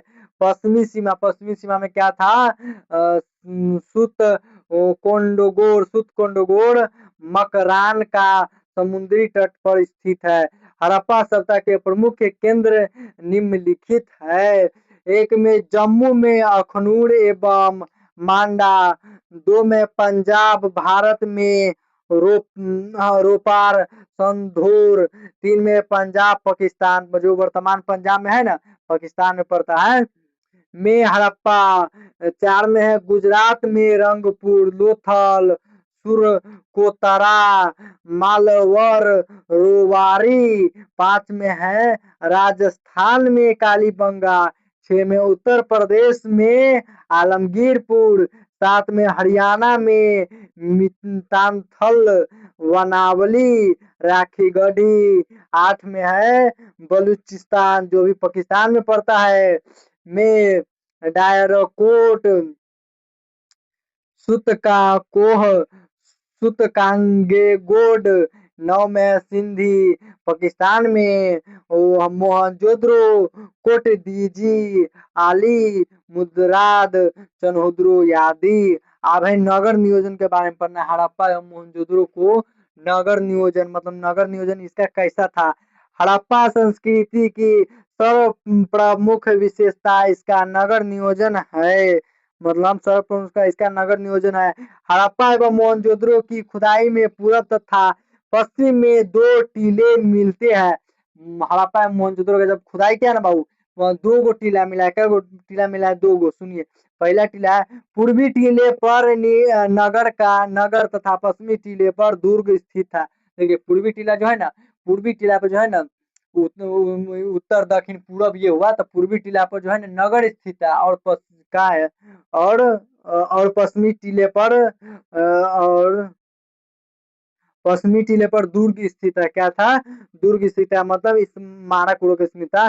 दुर्ग में संभवतः शासक वर्ग के लोग रहते थे। नहीं कहते रे बाबू, देखिएगा राजा महाराजा का पहले ना चलता था, राजा खाली राजा है, दुर्ग में किला में रहता है। दुर्ग किला नहीं समझता बाबू, राजमहल कहता है उसको, जे रहता है। तो उसमें क्या कहता है, दुर्ग में शासक रहते थे, मतलब राजा लोग खाली रहते थे, दूसरे लोग आम जनता नहीं रहते थे। दुर्ग में बारीखा प्रकार द्वार, अटटालक, बुर्ज, राजमार्ग, प्रासाद, कोठागार, सभा एवं जलाशय आदि वस्तु के सभी तत्व मिलते हैं। देखिए अरे भाई, जल मार्ग होता है, जलाशय सब चीज करने वाला होता है दुर्ग में, किला में है नहीं होगा। राजा महाराजा रहता है तो सब चीज अपना व्यवस्था करे रहेगा, जलाशय रहेगा, स्नान करने वाला रहेगा, सब चीज करने वाला रहेगा उसी में। प्रत्येक नगर में दुर्ग के बाहर निचले स्तर पर ईंटों के मकानों वाला नगर बसा था। देखिए प्रत्येक जो है ना नगर में, देखिएगा प्रत्येक नगर में पहले दुर्ग के नीचे जो होता है ना, दुर्ग किला के नीचे ईंटों का मकान बना होता है, जहाँ सामान्य सामान्य लोग रहते थे। मतलब देखिए जहाँ सामान्य लोग रहते थे उस ईंटों के मकानों में। नगरों के दुर्ग ऊंची और चौड़ी प्राचीनों सुरक्षा दीवार से घिरे थे। नगर के चारों ओर क्या करेगा? सुरक्षा की दीवार बनवा देगा चारों ओर, जो दुश्मन से आक्रमण न हो और दुश्मन से बचे रहे। प्राचीनों में बुर्ज तथा मुख्य दिशाओं में द्वार, गोपुरम बनाए गए थे। कहाँ बनाया गया था? गोपुरम। इनका निर्माण एक सुनिश्चित योजना के आधार पर किया गया था। इसका निर्माण जो है ना एक सुनिश्चित योजना के आधार पर किया गया था रे बाबू। अब है दो एक में है सड़क व्यवस्था क्या था। देखिए हड़प्पा सभ्यता का सड़क भी व्यवस्था, मान लीजिए कहीं का सड़क ठीक है नहीं है, कहीं का सड़क बढ़िया, इसको हम के बारे में पढ़ना है, सड़क व्यवस्था के बारे में पढ़ना है। मोहनजोदड़ो की एक प्रमुख विशेषता उसकी समतल एवं चौड़ी सड़कें थी। देखिए मोहनजोदड़ो की एकदम प्रमुख विशेषता थी, अरे भाई सड़क चौड़ी थी, जहाँ पर चलने में बहुत अच्छा आता है। जहाँ की मुख्य सड़क 9.15 मीटर चौड़ी थी। कई कितने रे? 9.15, 9.15 मीटर चौड़ी थी। याद रखेगा सड़क मोहनजोदड़ो का सड़क जो है ना 9.15 मीटर चौड़ी थी, जिसे पूरा विदों ने राजपथ कहा है। इसे जो है ना पूरा विदों ने राजपथ कहा है। अन्य सड़कों की चौड़ी 2.75 से 3.66 मीटर तक थी। लाल जाल पद्धति के आधार पर नगर नियोजन होने के कारण सड़कें एक दूसरे को समकोण पर काटती थी। देखिए सड़कें एक दूसरे को जो है ना समकोण पर ऐसे काटती थी, ऐसे समकोण पर काटती थी, जिनसे नगर कोई खंडों में विभक्त हो गया था। नगर जो है ना कोई खंडों में विभक्त हो गया था, कैसे भी तैसे बस गया था। इस पद्धति को ऑक्सफोर्ड सर्कस का नाम दिया गया है। इस पद्धति को कौन सा नाम दिया गया रे बाबू? ऑक्सफोर्ड सर्कस नाम दिया गया। इसको याद रखेगा, बोर्ड एग्जाम में कई बार ये भी क्वेश्चन पूछा जा सकता है कि पूछा गया है और पूछा जा सकता भी है कि ऑक्सफोर्ड सर्कस किसे भी कहा गया है। तो ऑक्सफोर्ड सड़क जो है ना, मोहनजोदड़ो से जो मिला है ना सड़क चौड़ी, उसको ऑक्सफोर्ड सड़के का नाम भी दिया गया है। सड़कें मिट्टी की बनी थी, देखिए सड़कें एकदम कोई ईंट नहीं, कोई ढलान उलान नहीं, एकदम मिट्टी का बना होता है। देखिएगा कहीं पर भी मिट्टी का भी सड़क रहता है तो बहुत बढ़िया रहता है, बहुत बेहतर रहता है। देखिएगा कहीं पर भी ढलाइयों वाला सड़क रहेगा, एकदम पीछे वहां के खड़ापे रहेगा, बढ़िया से ढाले नहीं रहेगा। एवं उनकी सफाई की समुचित व्यवस्था थी। देखिए एकदम सफाई बढ़िया से होता था, सफाई सड़क का। आजकल देखते हैं सड़क पर कचरा रख देगा, गोबर रख देगा, कुछ भी रख देगा, लेकिन हड़प्पा जो मोहनजोदड़ो का जो सड़क था ना बाबू, वो एकदम जो है ना बहुत सफाई करता था, बहुत समुचित व्यवस्था थी। गलियां भी खुली तथा चौड़ी थी। देखिए कह रहे हैं ना, गलियां भी खुली और चौड़ी थी। आजकल देखते हैं गांव घर में रोड पर आजकल घर बना लेता है, रोड पर उड़ियाने गिरिया। कूड़ा इकट्ठा करने हेतु एक अंतराल पर गड्ढे खोदे जाते थे। देखिए कूड़ा इकट्ठा करना होता था, तो थोड़े ही थोड़े दूर पर जो है गड्ढा खोद दिया और उसमें कूड़ा डाल दीजिए। आजकल देखते कूड़ा इधर से उधर फेंकेगा, इधर से उधर क्या करेगा। कूड़ेदान रखे जाते थे, कूड़ा गड्ढा खोदा जाता था और कूड़ादान भी डब्बा उब्बा रखा जाता था कुछ। मोहनजोदड़ो की एक सड़क के दोनों किनारों पर चबूतरों के बने होने के साक्ष्य मिले हैं। संभवतः इन चबूतरों पर बैठकर दुकानदार वस्तुओं की बिक्री करते थे। चबूतरा बाबू देखते होइएगा, दुकानदार का एक चबूतरा नहीं बना होता है, तो उन चबूतरों पर बैठ करके दुकानदार अपना सामान बेचते होंगे, बिक्री करते हैं। हम लावरों से सुरक्षा के लिए नगर के चारों ओर खाइयां थी, मतलब खाइयां खुदाई हुई थी। और दो में जल निकास प्रणाली। मोहनजोदड़ो के नगर नियोजन की एक और प्रमुख विशेषता यहाँ की प्रभावशाली जल निकास प्रणाली भी थी। यहाँ के अधिकांश भवनों में निजी कुएं व स्नानागार होते थे। भवन के कमरों, रसोई, नगार, शौचालय आदि सभी का पानी भवन की छोटी छोटी नलियां से निकल कर गली की नाली में जाती थी। देखिए भवन का जो है ना स्नानागार, शौचालय जो भी है ना भवन में रहता था ना, वो है ना उसका छोटी छोटी नाली नली नहीं होता रे बाबू पाइप का, उसमें पानी जाता था गली के रास्ते से। और बड़ी बनी पक्की नालियों से जुड़ा गया था। मुख्य सड़क के दोनों ओर बनी नालियां को पत्थरों अथवा शिलाओं द्वारा ढक दिया जाता था।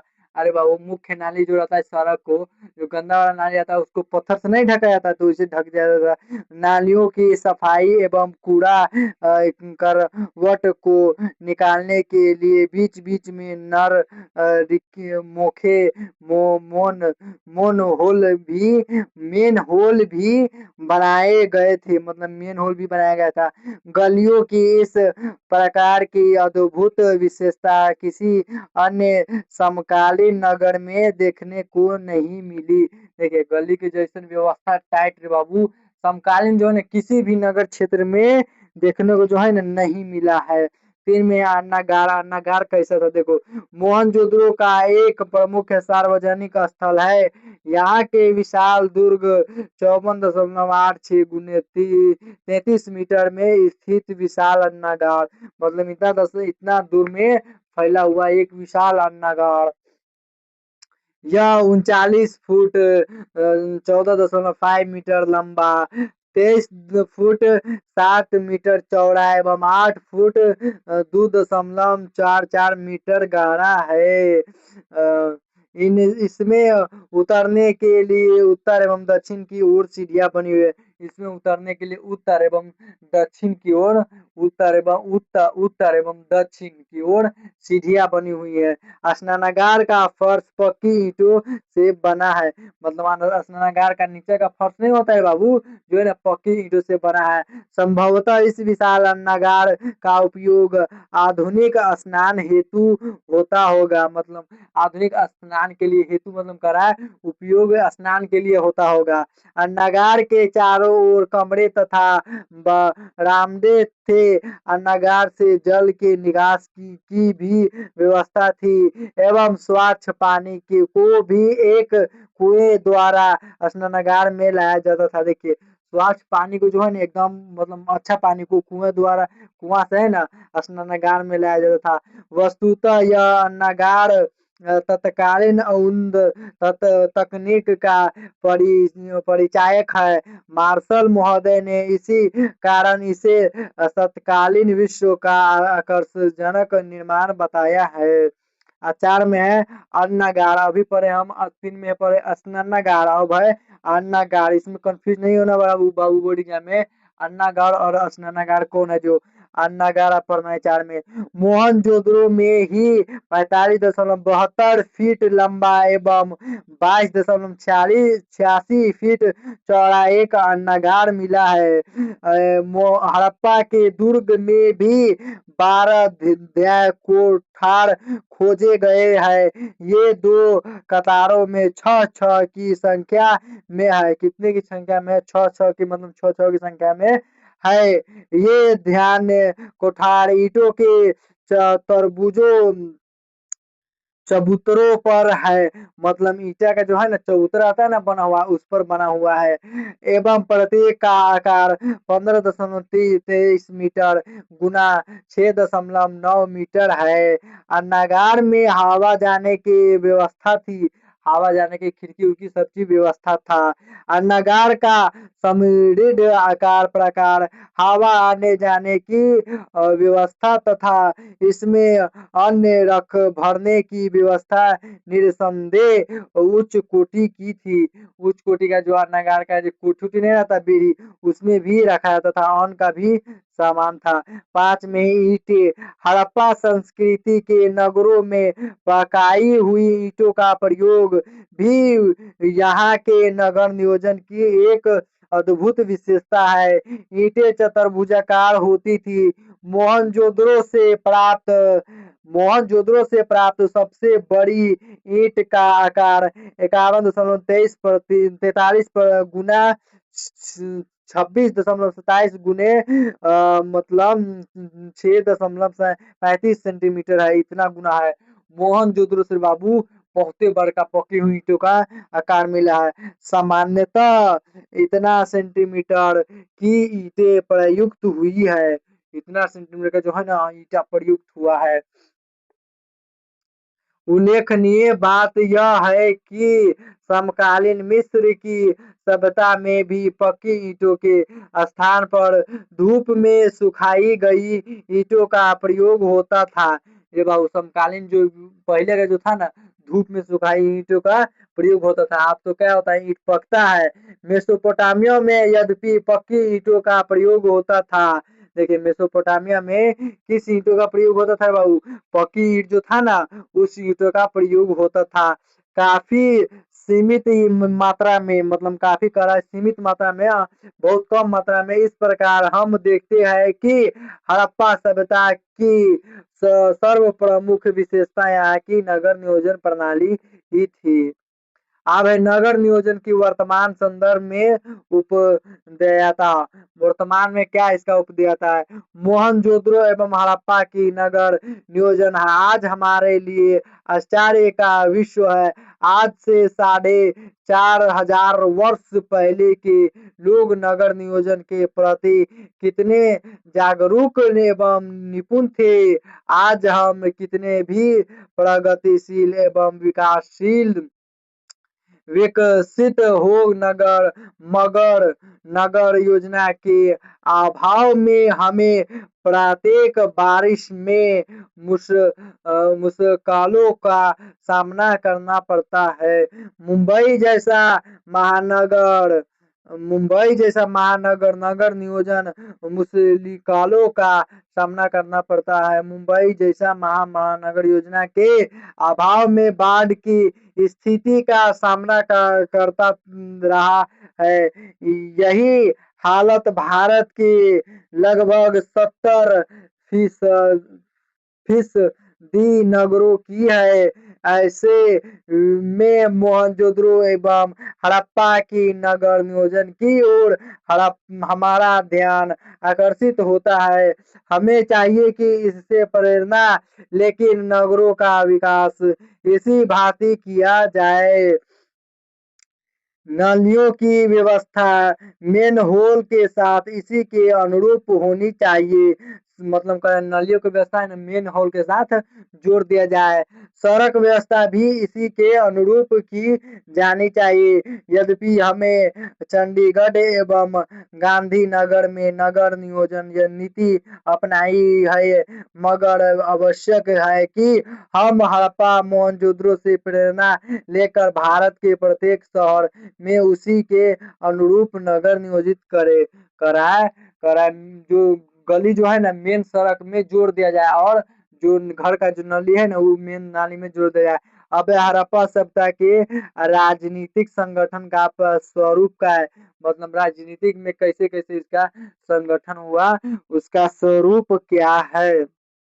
हड़प्पा सभ्यता की शासन व्यवस्था के बारे में साक्ष्यों के अभाव में कोई विशेषता जानकारी नहीं मिलती। उत्खनन के परिणाम स्वरूप जो भी साक्ष्य हमें उपलब्ध है उनमें से इस सभ्यता के राजनीतिक स्वभाव का अनुमान भर लगाया जा सकता है। उत्खनन से अभी तक न तो ऐसी कोई इमारत मिली है जिसको कि राजप्रसाद कहा जा सके। कराए इमारत कोई ऐसा नहीं मिला जो उसको राजप्रसाद कहा जा सके, न ही कोई भव्य मंदिर के अवशेष प्राप्त हुए ताकि अनुमान लगाया जा सके कि पुरोहित वर्ग का इस सभ्यता में शासन था। और ऐसा अभी कोई स्थान या चाहे कोई भी मंदिर उन्दिर नहीं मिला है बाबू जो इसमें है ना पुरोहित शासक मतलब राजा का अथी शासन मतलब राजा का अधिकार हो सके, राजा का दबदबा। मोहनजोदड़ो एवं हड़प्पा में प्राप्त दुर्गों से ऐसा प्रतीत होता है कि यहाँ का शासन श्रीगढ़ दुर्गों द्वारा होता था। इन दुर्गों में बहुसंख्यक केंद्रीय अधिकारी निवास करते थे। देखिए मतलब ये अधिकारी बहुत बड़का अधिकारी इसमें निवास करते थे। वे श्रम मूल्य भार आदि में एक रूपता स्थापित करने का प्रयास करते थे। साथ ही साथ सार्वजनिक भवनों का निर्माण तथा जिन नार्नों द्वारा करते थे। यात्रियों को ठहरने के लिए सराय थी, मतलब यात्रियों को ठहरने के लिए सराय कुछ दूर दूर पर सराय मतलब भवन था। ऐसा भी अनुमान है कि उनका एक राजा होता था जो संभवतः पुरोहित होता था। शासन में धर्म तत्व की प्रधानता थी जो संभवतः पुरोहित होता था। शासन में धर्म जनता से कर के रूप में अनाज लिया जाता था। देखिए जनता से जो है ना कर के रूप में एकदम तगड़ा रूप में अनाज लिया जाता था।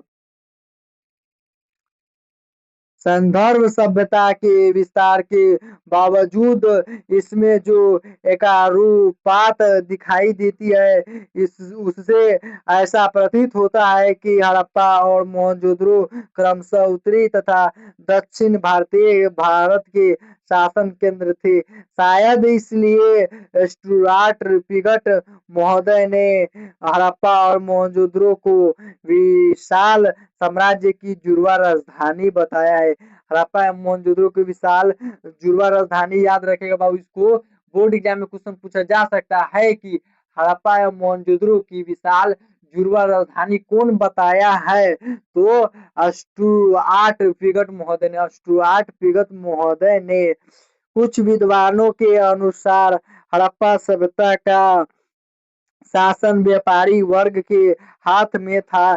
इस तर्क का प्रमुख आधार यह है कि हड़प्पाई वासी यदुप्रिय नहीं थे। विजय एवं सामग्री विस्तार में उनकी कोई रुचि नहीं थी। उसकी अपेक्षा व्यापार वाणिज्य में उनकी रुचि दृष्टिगोचर होती थी। सिंधु घाटी के शांतिपूर्ण जीवन के परिणामों को देखते हुए हम कह सकते हैं कि शासन प्रणाली कोई भी हो, परंतु यह तो निश्चित है कि सिंधु सभ्यता में शासन व्यवस्था निश्चित रूप से उच्च कोटि की थी।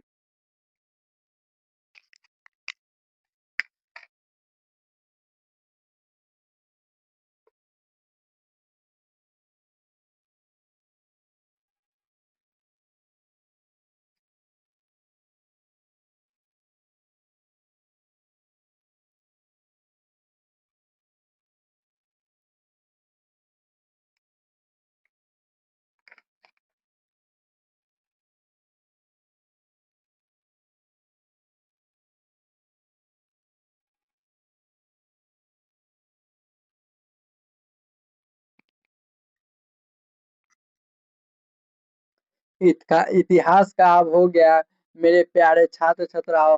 अब इतिहास का एक चैप्टर हो गया कंप्लीट। इतिहास का एक चैप्टर का नाम था ईंट मन के तथा अस्थिया हड़प्पा सभ्यता, जो भी हम पूरा एकदम कहानी के साथ बताए हैं। चलिए, दिल से धन्यवाद।